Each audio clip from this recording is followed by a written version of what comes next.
MA party Owaisi గారు ఏం చేసిందంటే ఏదో మదర్సాల గురించి మాట్లాడాడు. ఇలా ఉత్తరప్రదేశ్లో ఒకటే మదర్సాలో 9 మందిని అరెస్ట్ చేసి అక్కడ మారణాయుధాలు రికవరీ చేసినాం. ఇది వాస్తవమా కాదా? దీని మీద మాట్లాడు. పాలస్తీనా గురించి మాట్లాడతావు, పాకిస్తాన్ గురించి మాట్లాడతావు. అసలు నీ ఓల్డ్ సిటీ న్యూ సిటీ ఎందుకైతే చెప్పడం కావచ్చు. ఇవాళ ఇవన్నీ మాట్లాడి ఏం చేసింటే కర్ణాటక మా మాజీ డిప్యూటీ ఒక అంటాడు, ఆయన బడకసి నన్ను తిప్పిస్తాడు.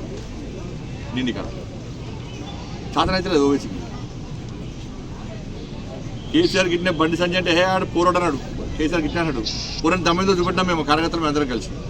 ఇప్పుడు నేను ఆయన డిప్యూటీ మేయర్ అంటే మాజీ డిప్యూటీ మేయర్కి హైదరాబాద్ వచ్చి నా గురించి ఏదో మాట్లాడు. బండి సంజయ్ దమ్మైందో, భారతీయ జనతా కార్యకర్తలు దమ్మైందో కరీంనగర్లో తెలుసు. ఏం చేస్తామో, ఎట్లా చేస్తామో, ఏమేం చేస్తామో కూడా తెలుసు. అటువంటి పరిస్థితి కొని తీసుకోవద్దని నేను హెచ్చరిస్తాను. ఇప్పుడు ఎంఏ పార్టీ ఓవైసీ గారు ఏం చేసిందంటే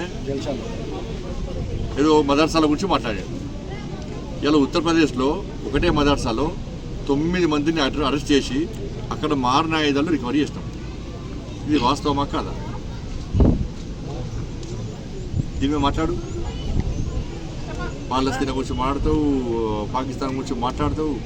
అసలు నీ ఓల్డ్ సిటీ న్యూ సిటీ ఎందుకైతే చెప్పడం కావచ్చు. ఇవాళ ఇవన్నీ మాట్లాడి ఏం చేసింటే కర్ణాటక మా మాజీ డిప్యూటీ ఒక అంటాడు, ఆయన బడకసి నన్ను తిప్పిస్తాడు. నిన్ను కదా సాధన అయితే లేదు ఓవైసీకి.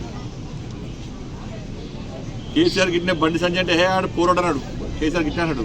పూరని తమ్మిదో చూపెట్టినాం మేము కార్యకర్తలు మేము అందరం కలిసి. ఇప్పుడు నేను ఆయన డిప్యూటీ మేయర్ అంటే మాజీ డిప్యూటీ మేయర్కి హైదరాబాద్ వచ్చి నా గురించి ఏదో మాట్లాడు. బండి సంజయ్ దమ్మైందో, భారతీయ జనతా కార్యకర్తలు దమ్మైందో కరీంనగర్లో తెలుసు.